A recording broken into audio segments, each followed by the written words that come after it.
Hey everybody, welcome back to Gideon Stuff. Today we are finally getting around to the review of the Kubey KU-322. Get some of that dust out of here. This is a knife that was in my 2021 Knife of the Year video. And yeah, really cool knife. I don't know when you guys will be seeing this video. It takes me a while to get these out, so several months after it made it into my 2021 Knife of the Year list, you're finally getting the review. But, what can I say? I like to carry my knives a lot before I review them, and this was one that definitely was in my pocket for a long time. So, let's go ahead and get right into this with some blade length measurements.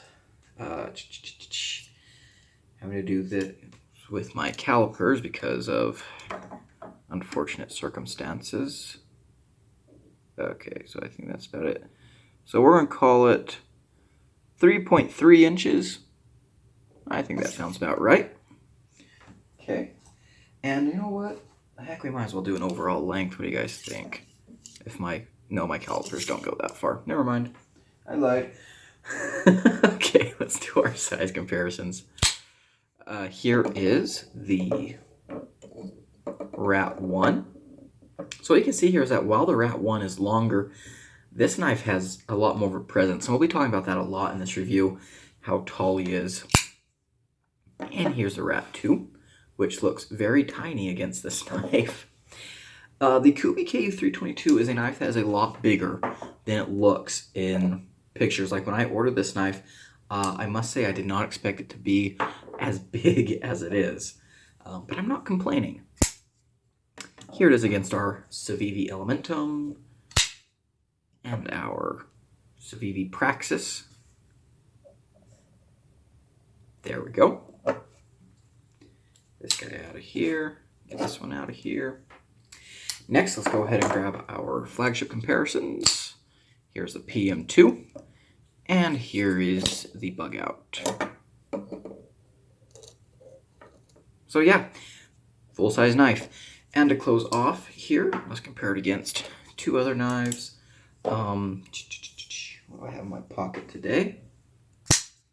Today in the pocket, I have the Kershaw Bare Knuckle. There we go. And the very first Kubey I ever bought, a knife that has lots of sentimental value to me, the Kubey Flash, which, by the way, they have a new version of this out now. Looks really nice. Might have to get my hands on that, but there we go. There are the sizes. What are we looking at in terms of materials?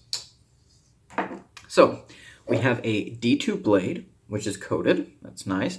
Flat grind, not a full flat grind, but pretty close to full flat grind. We have G10 scales, which these are JG10. You guys know what that means.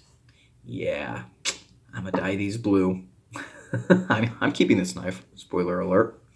Steel liner lock, steel clip, kind of everything you expect from a budgety knife in 2022 when you guys are seeing this video. Pretty much everything you'd expect, but it's in a very nice package. So let's go ahead and jump on over to the cutting footage. All right, so Kubey KU-322, that's the number. Let's talk about it.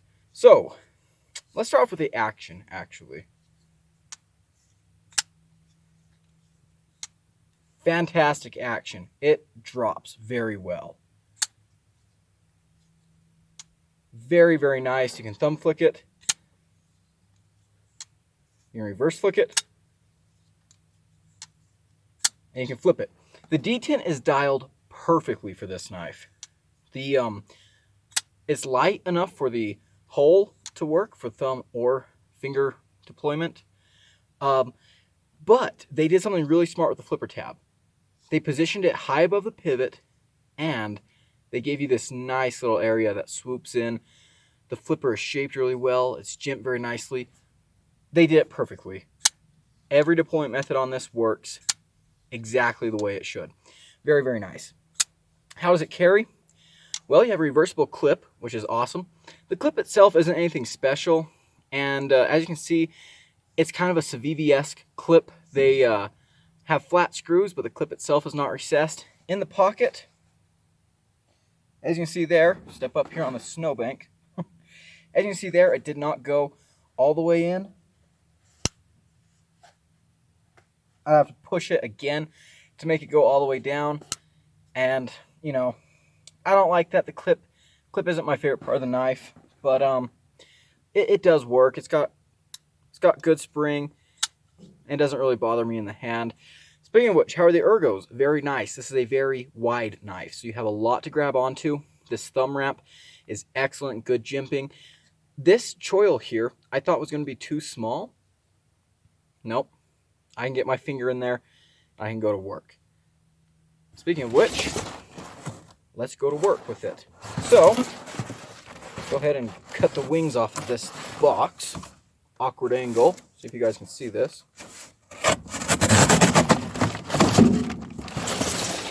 We have a flat grind on this very nice drop point blade, D2 steel.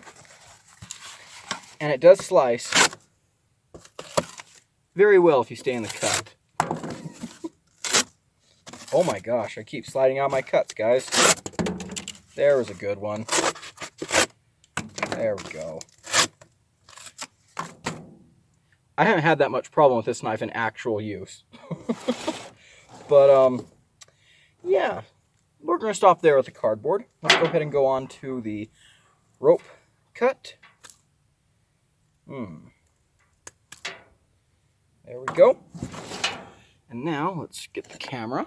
Come down here. Point a little bit lower. Let's do a push.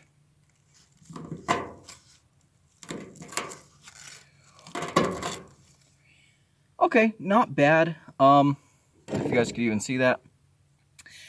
Actually, for this style of blade, that did pretty well on the push. Not bad at all. Let's see if we can get some nice thin lifesavers.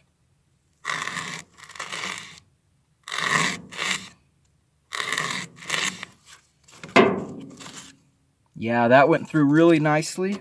They did this grind very well. All right, let's head back to the table, shall we?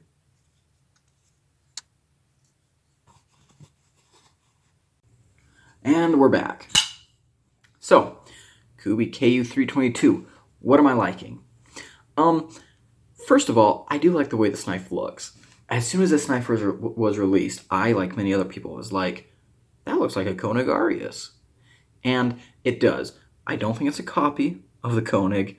I really don't. But it does kind of resemble it. Not so much in the handle, more in the blade. But, yeah.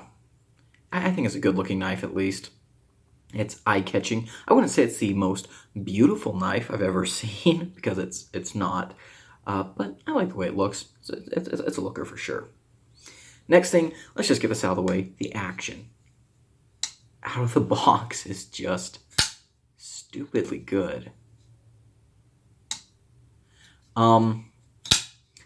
This one is even a little bit dirty and gummed up, because I have been EDCing it, and yeah, it's probably due for a cleaning, but man, that action just that does not quit. Very, very good to see. And the action is good in a couple different ways. The detent is good. It's not a super strong detent, but you have multiple deployment methods. The thumb flick works fantastic. Reverse flick works amazingly, whichever way you reverse flick. Great reverse flicking action. The whole works amazing. Now the flipper also works well, and this doesn't have as much to do with the detent as it does with the design of the flipper itself. So what we can see here is that the flipper tab is above the center line of the pivot. That's always a great place to start if you want a great flipping action. That gives you lots and lots of leverage. Next, you have this scoop that leads directly into the flipper tab. That's also amazing because it makes it very hard to miss the flipper tab. And finally, we have just about perfect jimping on the flipper tab.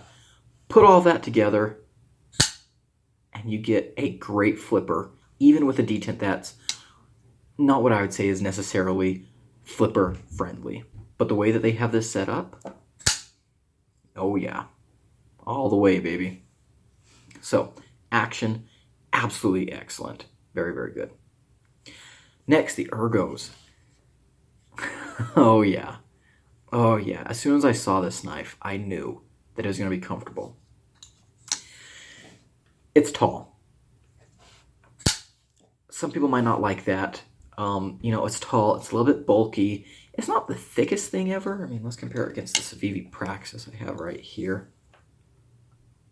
Oh, okay, I guess it is a little bit thicker than the Praxis. So it's tall, it's thick, but when you put tall and thick together, you just get amazing palm-filling ergos. This knife fills my hand so well. Plus, this ramp here is excellent. My thumb fits in there so nicely. The jimping is really good in there.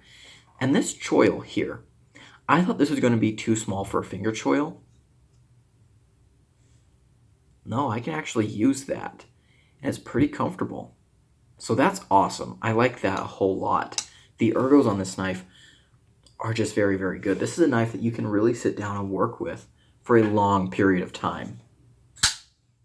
Very, very nice.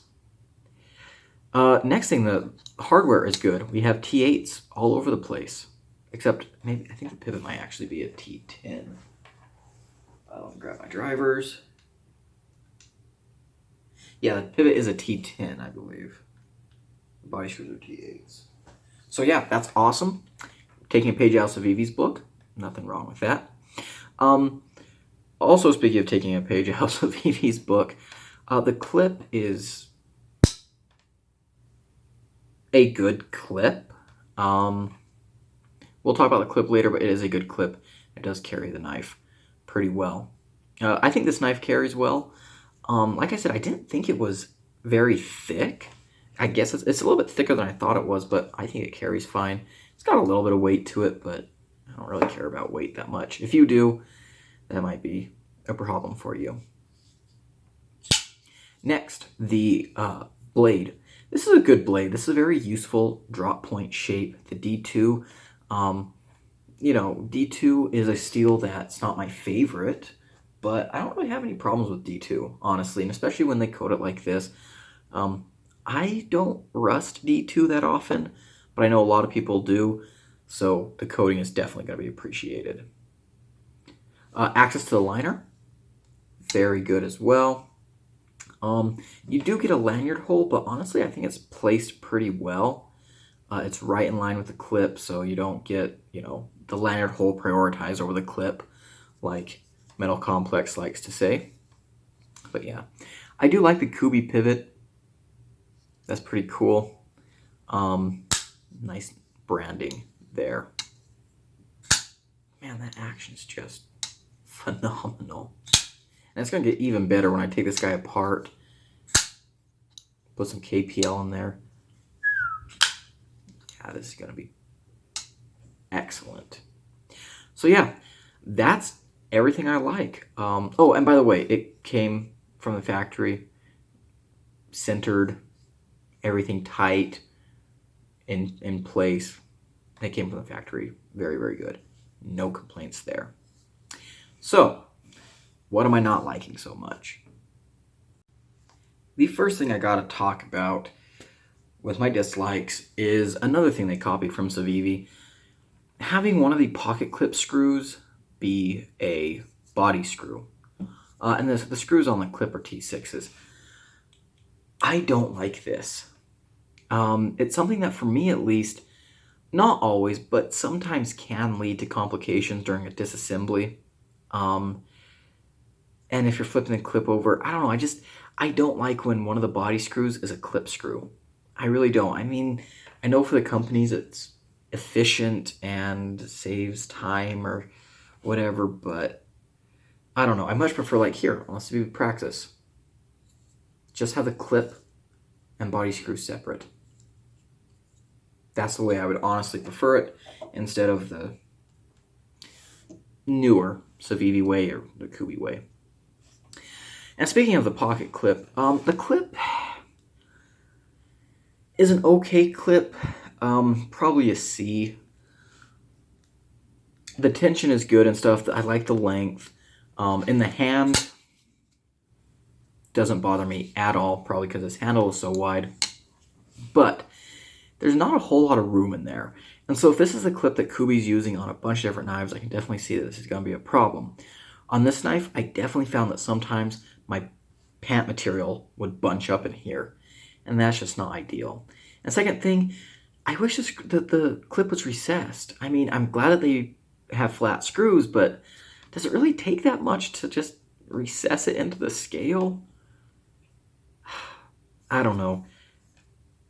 I mean, a lot of people say that, oh, well, if you recess the clip, you have and it's reversible, you have the ugly cutout on the other side. Okay, number one, they could put like a filler tab in there. Number two, if that's too expensive, I think this stupid little hole here that's just there for no reason looks equally as ugly as a milled out area. In fact, I think this is worse than just a milled out area. Whatever. Whatever. It's also got clip wiggle, which is one of the reasons I like my clip to be recessed. I could just crank those screws down real tight again, but, having a pocket clip that's recessed just eliminates so many problems. It makes maintenance it makes a lot of things nice. So I really do wish they'd done that. And next thing, they already have their branding on the pivot. I don't really need it on the blade. I'm not someone who's a huge stickler for branding, but this one, I don't know. I mean, it doesn't affect the knife functionally, but, Next, this choil, even though it works for me, I can definitely tell that it's not going to work for a lot of people. So that is a shame. That really is a shame. Maybe it should be a little bit bigger. You'd lose some cutting edge, but I think people with big old sausage fingers would appreciate a little more of a choil there. And next thing, the fuller. I think it looks cool, but I mean, I think this knife could have done without it just because you can't flick it. I'm nitpicking, guys. I'm really trying to nitpick because there's not a whole lot to complain about with this knife, and in fact, I've pretty much reached the end of my complaints. So let's just go on to my final conclusions. Price on this guy. These are under 50 bucks. On Amazon, I think the price for these is like $49. You know what? I can answer this question real quick by just pulling up Amazon. Who would have thought, huh? Got my computer sitting right here. We can go to Amazon.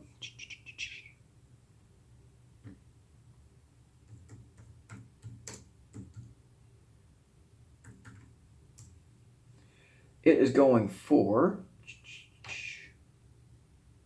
I guess $50 on the dot nowadays. Okay, I picked this up for a little bit less than that, but $50 on the dot still isn't a bad price at all. Oh, plus something I forgot to mention with the likes. There are a bunch of different versions of this knife. In fact, let me look here on Amazon and I'll tell you just how many versions I can find. So there's 3, 4, 5. There's a bunch of different versions of this knife, so you'll find something that you like. Plus, even if you don't, you have the JG10. You can probably dye this a color you will like. Anyways, this is a fantastic knife. I think this is a really great EDC knife, especially for people with bigger hands or people who just value a very solid, girthy grip. Very nice. It cuts very, very well. I know in the cutting footage I took, it didn't look like it cut that good. That was just, I don't know, me being an idiot that day, or the cardboard was just bending a lot. I don't know what it was. But this knife does cut very, very good. I really, really appreciate the performance on this knife. And yeah, it's knives like this that come out that make me kind of realize how expensive certain budget knives are getting. Like Civivi, for example. If this knife was made by Civivi today, I guarantee it would cost $65. Guarantee it. And so the fact that we still have brands like Kubey who are bringing you good EDC knives at an actual budget, that's something that we should always support, because, I mean, not everyone has the funds to get a knife that's more expensive than 150 bucks. I don't. I have a couple, but it took me a lot of saving and selling and stuff, and honestly, you know, if you're just looking for a good EDC knife and your budget is under $100, you want to be able to get a knife that isn't just inexpensive, but inexpensive and built well. And this knife is definitely that. Can I recommend this knife? Obviously, this has been a very positive review. It was on my budget knives of 2021 list. It's a great knife. Definitely recommend picking one up. Fantastic action, great ergos, great performing blade, and just a lot of nice features for the price. And that's going to be it for today, guys. Hope you enjoyed this video. If you did, leave a like, comment below, and subscribe. If you didn't like the video, comment below telling me why not. And I've been Gideon. I'll see you in the next one.